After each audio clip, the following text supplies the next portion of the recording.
tenido un partido comunista extraordinariamente responsable en la historia de Chile. Es muy responsable, muy moderado. No estoy hablando del Partido Comunista de nuestros días necesariamente, estoy hablando del Partido Comunista que estuvo por una postura moderada, más reformista. Entonces, por lo tanto, eso se da. El problema es cómo transformar una sociedad tradicional en una sociedad civil. Ese es el gran... Ese es el problema. Y eso significa pasar de un orden tradicional que confía en élites cultas, meritocráticas. Una sociedad aristocratizante. Aristocratizante. ¿Qué pasa con un país que pierde la aristocracia? ¿Cuál es lo que pierde? Porque está claro lo que gana, siempre se ha dicho. Pero ¿qué es lo que pierde? ¿Qué perdió Chile con la pérdida de lo aristocrático? Bueno, nunca se suele no decir que se gana, se gana pensadores lúcidos. No sé, estoy pensando en Visconti, estoy pensando en Lampedusa, estoy pensando en Thomas Mann, en ese tipo de personas que sí se ganan. Y sí, yo tendría que reconocer que hay un poco de nostalgia, ya te lo concedo. Concedámoslo, pues. Te viene en la sangre, ¿no? ¿Por dónde te viene? ¿Por el lado de Balmaceda? Sí, me viene por varios lados. Sí. Exploremos un poco eso. No, sí, pero el lado de Balmaceda es bien importante, en el sentido de que proviene de un mundo aristocrático, pero que hace contactos con otros mundos. En su momento le indicaban que se asociaba con ciúticos. Los ciúticos eran hombres muy inteligentes, muy talentosos. En realidad, bueno, hablar de aristocracia en Chile, o esa imagen, es relativo. Es decir, cuando uno raja un poco, no son tan aristocráticos. Yo prefiero hablar de élite, oligarquía o de grupo dirigente, y Balmaceda tiene eso, pero hace esa apuesta, hace una apuesta a mundos más libertarios. Para mí eso es muy importante. Estoy muy consciente también que se pega un tiro. Eso también estoy muy consciente. ¿Qué es lo que hay en ese gesto? Que como otras personas que se pegan tiros en Chile, Allende, estoy pensando, la Violeta Parra, estoy recién leyendo nuevamente sobre un libro muy bueno de Fernando Sáez. Nosotros no sabemos resolver nuestras crisis, y las crisis normalmente son empates, 50-50. El país del empate. El país del ¿Cómo resuena eso hoy? Tu libro tiene hay párrafos realmente proféticos, porque esto lo escribiste mucho antes de esta elección. Por lo demás, este programa se supone que se está emitiendo muy cerca de la segunda vuelta de esta elección. Es interesante ver esta historia desde hoy hasta hacia atrás. Sí. Cómo llegamos a donde estamos ahora. Ahora, otro elemento que me llama la atención en tu libro es que tú estableces un continuum entre tres fuerzas que han tenido el poder en el país y que aparentemente han estado en lucha constante. Entre la democracia cristiana, la izquierda y el régimen militar, tú estableces un continuo y encuentras más semejanzas de las que aparentemente hay. Sí. Eso no es mío, eso de Mario Góngora. A ver, ¿qué es lo que hay de común entre esas... Mario Góngora, hay que conceder. ¿Qué es lo que hay de común entre esas tres fuerzas? ¿Qué es lo que normalmente el ciudadano común y corriente no ve, aparentemente? Claro, eso se ve mucho más visible después que entramos en la etapa de las traiciones más contemporáneas. Entonces nos encontramos que personas que estaban en una postura, ¿no es cierto?, contraria a todo tipo de capitalismo, hoy día sucede que están a favor del capitalismo en forma salvaje. La gente de izquierda, por ejemplo. O vemos, por ejemplo, personas de derecha que son los grandes defensores de la democracia, de repente. Sorpresa. Entonces, ¿qué es lo que ocurre ahí? Entonces, ahí se hermanan estos tres en el sentido de que dicen, bueno, en una de estas personas no han cambiado tanto. Es decir, no es cierto que hayan cambiado. En realidad siempre fueron iguales. Y entonces esos tres gobiernos, el de Frei Montalva, el de Salvador Allende y el gobierno militar y su secuela y proyección cívico-militar en los gobiernos de la Concertación, lo que tienen es el fin del antiguo régimen y el comienzo de un ciclo revolucionario. Son revoluciones desde arriba, son todas populares, son tecnocráticas, son dirigistas, son constructivistas, en última instancia son muy autoritarias. Y si en su momento cada uno de esos modelos eran excluyentes uno del otro, finalmente se avivaron y se volvieron muy inteligentes y ahora vamos consensuando. O sea, eso se cumpliría lo que dijo Nicanor Parra: la izquierda y la derecha unidas jamás serán vencidas. Él es el profético, él es el profético. Yo simplemente, los historiadores no somos proféticos ni mucho menos, sino que como manejamos tiempos más largos, podemos desentrañar bytes, mucho más bytes dentro del disco duro. Tú hablas de que se ha impuesto en Chile, o se impuso fuertemente a partir de estos regímenes, justamente la lógica de la facticidad, como que lo fáctico pasa a predominar en nuestra manera de hacer política y de hacer historia. ¿Qué consecuencia y qué significa eso? Lo fáctico significa que las personas no hablan y ejercen el poder por otras vías, es decir, fuera del espacio público, fuera de la transparencia. Es el fin de la política eso. Ese es el fin total de la política.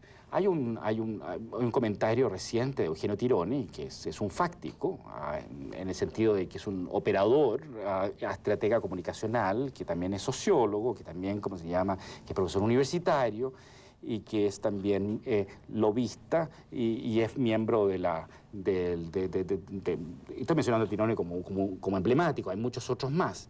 Y Tironi dice una cosa muy curiosa, dice que a él le preocupa mucho de que exista un afán de transparencia. Detrás de toda autoridad, dice textualmente, debe existir un secreto.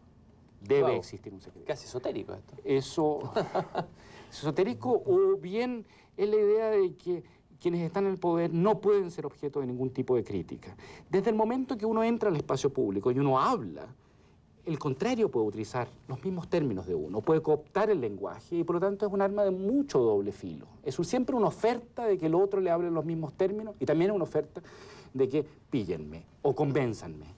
Los fácticos, es decir, el empresariado, los medios de comunicación oligopólicos en este país, la iglesia y los militares, esos cuatro, y yo diría también el partido transversal de la Concertación y ciertamente los partidos políticos de oposición, es decir, de derecha, aún, esos llegan a un consenso en el sentido de que ellos quieren reservarse el derecho de no ser fiscalizados por una sociedad civil. Y esto es... ¿Cómo te imaginas tú, para hablar en términos no negativos, sino positivos y propositivos, cómo te imaginas tú una sociedad civil sana, un país sano políticamente? Ya que hablamos de un país enfermo.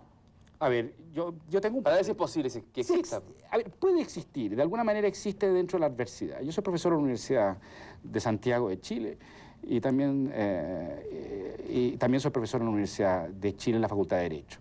Pero te voy a dar ejemplo en la Facultad de Derecho de la Universidad de Chile.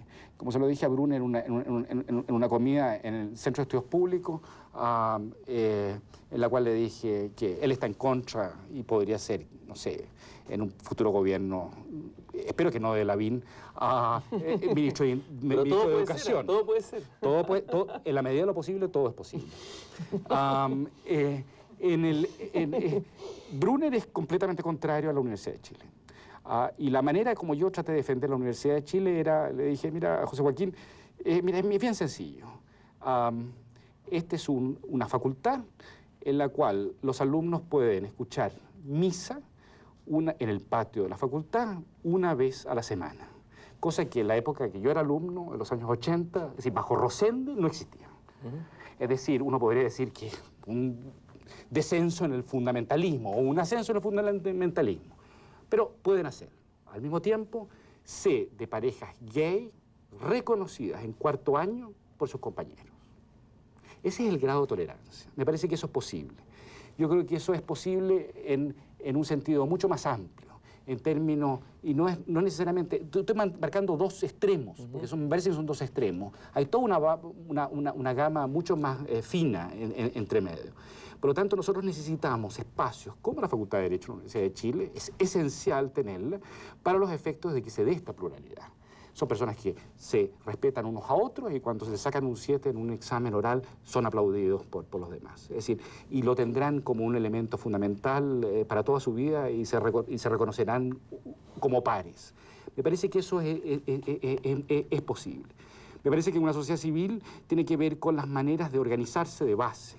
Es decir, crear a través de los nuevos medios de comunicación que existe, el Internet y demás es otra, lo que en su momento fueron CAFs, fueron boats, fueron bares, fueron quintas de recreo, etcétera, mundos que para los historiadores son muy importantes, de sociabilidades, en la cual esas personas puedan reencontrarse permanente en una forma habitual para hablar. Siempre la sociedad civil habla y en lo mejor de los casos se expresa a través de creaciones artísticas, de poesía. Y un individuo que, si bien sabe que puede estar completamente solo, una especie de autoexilio, eso lo tenemos que ver en este país. Siempre se ha hablado del exilio, hay que hacer todavía una historia del exilio, pero también hay que hablar de los autoexilios internos, de las personas que se sienten. Pero la sola idea de que puede llegar, ¿no es cierto?, como en ese cuento maravilloso de Hemingway, que es una posada donde hay una pequeña luz, y se sabe que ahí uno puede encontrar a alguien que puede estar igualmente confundido, y hay un vaso de vino o una copa de coñac, y no sé, intercambiarse por lo menos angustia y esperanza y qué sé yo, escuchar qué sé, un fado, escuchar qué sé yo, una tonada, escuchar una inteligente conversación al lado de uno. Quizás todos estos cambios tan brutales que ha tenido Chile, digamos, esta incapacidad de asumir sus problemas más hondos, ¿no se debe al violento fin del mundo rural? Sí. ¿Qué perdimos y qué pasó en ese quiebre? Ese quiebre parece que es fundamental, ¿no? No, es fundamental. Ese es un mundo, eso es fundamental, porque es el fin del antiguo régimen, el fin de la sociedad señorial, jerárquica, es ¿no es cierto?, uno de los últimos éxodos del campo a la ciudad durante la década del 50, en este siglo, la creación de marginalidad urbana, y son sectores que ya no tienen papá, es decir, dejaron de tener patrón y no tienen a nadie que los recoja, porque el sistema político chileno era un sistema político que ya estaba repartido en sectores políticos. Y entonces, en los sectores políticos tradicionales, por ejemplo, los obreros del salitre o del cobre eventualmente estaban manejados por el Partido Comunista. El Partido Socialista se encargaba de la meritocracia burocrática, de los intelectuales, algunos intelectuales, todo ese sector, estaba repartido. Y la derecha tenía, por supuesto, su constituency muy clara y muy establecida. Pero los marginales de los años 50, la periferia urbana, y las mujeres van a ser el factor, y eventualmente los jóvenes van a ser el factor determinante en todas las elecciones. Esto es algo que lo dijo Sergio Molina en el libro sobre el gobierno de Frey, en que van a decidir todas las elecciones del 52, van a decidir definitivamente, el 58 hubo un caso particular, en la del año 64, la del año 70. Esa marginalidad es en la que apela dos nuevos sectores políticos que se crean, que son completamente de nuevo cuño. Uno, por un lado, es la democracia cristiana. La falange, digamos. La falange, que se transforma en democracia cristiana y es populista. Y la izquierda unida con parche, es decir, unida, y cada vez yo creo que queda más claro, que estaba unida únicamente por la presencia de un hombre, yo creo que es bastante notable en ese sentido, Salvador Allende. Unida por Salvador Allende, y logran, por lo tanto, plantear y destruyen el sistema político chileno tradicional y se plantean en una democracia de orden democratizante, es decir, la mayoría más uno, pero sin reconoce que eventualmente hay empate, ahí comienzan los empates. Ahora, pero a ti y esta es plebiscitaria. Y este Chile nuevo que emerge, marginal, es un Chile que a ti, digamos, ese quiebre a ti no te gusta, es como el gran trauma histórico, la gran caída de Chile. A mí me parece que los huérfanos siempre es alguien que uno, no sé, como le puede sentir algún grado de simpatía. De alguna manera todos somos huérfanos. Hay unos que son más huérfanos que otros, o son guachos de alguna manera también. En el sentido, yo creo que son personas que hay que evitar que tengan resentimiento. O por último, si su resentimiento está, y es inevitable, me parece que es posible, en el sentido de que tienen derecho a participar y el sistema se los niega, la sociedad se los niega, que eso se transforme en algo creativo y no en algo pernicioso, no un revanchismo. Si el resentimiento se transforma en revanchismo, creo que ahí nos descendemos. Tocaste un tema central en tu libro y que tiene que ver con una afirmación de Mario Góngora. Justamente nosotros lo entrevistamos, ¿te acuerdas?, en el viejo periódico Noreste, cuando decía que la América, uno de los elementos centrales es el resentimiento, uno de los móviles de América Latina es el resentimiento. Tú haces una crítica feroz, verdaderamente demoledora, inquietante incluso, de la democracia cristiana chilena y de Eduardo Frei padre. Y lo ligas esto con el móvil del resentimiento. Me gustaría que explicaras un poco eso Y quisiera saber si tu juicio sigue siendo tan implacable como el que aparece ahí en el libro. Bueno, el argumento en el libro es básicamente de que esta revolución que se inicia en los años 60 se viene anunciando en Chile desde muy atrás. Es decir, en el año 20 se planteó la posibilidad de una revolución. Los militares trataron de hacer una revolución y no lo lograron. El año 38 en el Frente Popular trataron de hacer una revolución y no lo lograron. De alguna manera también en los años 50 hubo intentos por la vía del populismo ibañista. Uno podría decir que también hay un atisbo, como se llama, de revolución, y no se logró.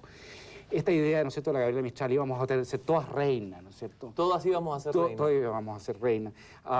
Esa idea, ¿no es cierto?, de que íbamos, pero no llegábamos, íbamos y no llegábamos, íbamos y no llegábamos, generaba mucha frustración. Eso finalmente se quiebra en los años 60 cuando es posible, y ahí estalla. Y entonces se ha acumulado todo este resentimiento para atrás.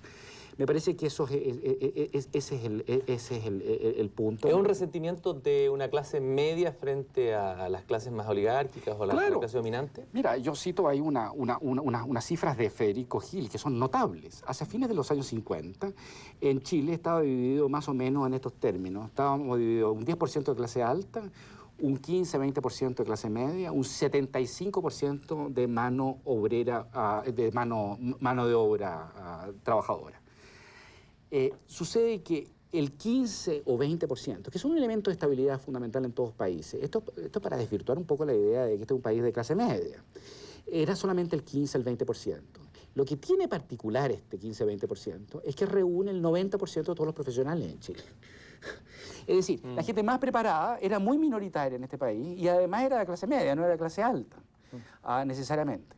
Y entonces ese es el resentimiento. Es decir, a ellos les correspondía gobernar este país y sin embargo las mayorías no las daban y tampoco las estructuras políticas establecidas tampoco las daban.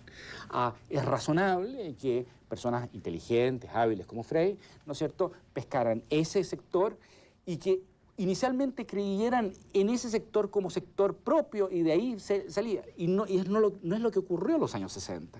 Frey se da cuenta que el enorme poder no está ahí en la clase media, sino que en las habilidades de esa clase media para liderar a esta masa de mujeres que ya habían votado por un papá en el 52 con Ibáñez, y las clases, ¿cómo se llama?, que han salido del mundo rural y que están viviendo en promiscuidad, en hacinamiento y en condiciones miserables. Perdona que me venga al presente, me da la impresión de que lo que tú estás relatando se parece mucho un poco a la operación política que en esta campaña, digamos, está haciendo la Unión Demócrata Independiente. O sea, pareciera que la Unión Demócrata Independiente y la democracia cristiana vuelvan a encontrarse en un sustrato más profundo de lo que parece. Y votan por ello, ¿no?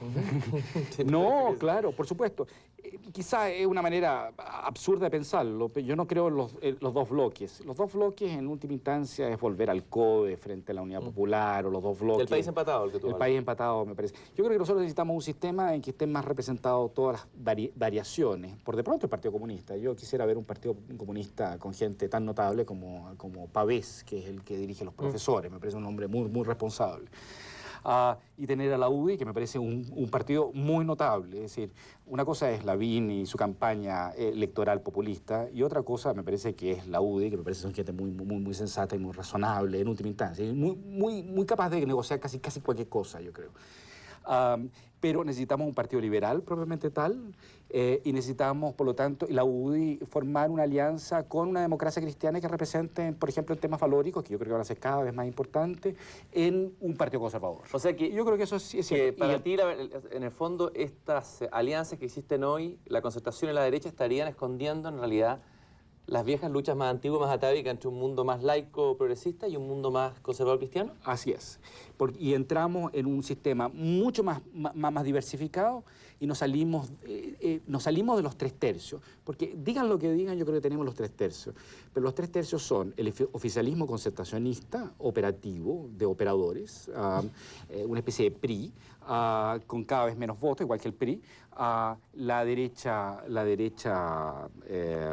extrema, por un lado, y este otro tercer tercio que es nuevo, que son los apáticos, los que no se abstienen, yo me cuento entre ellos, aunque esto tengo que repensar cada vez, todas las elecciones son distintas, si voy a votar esta vez o no.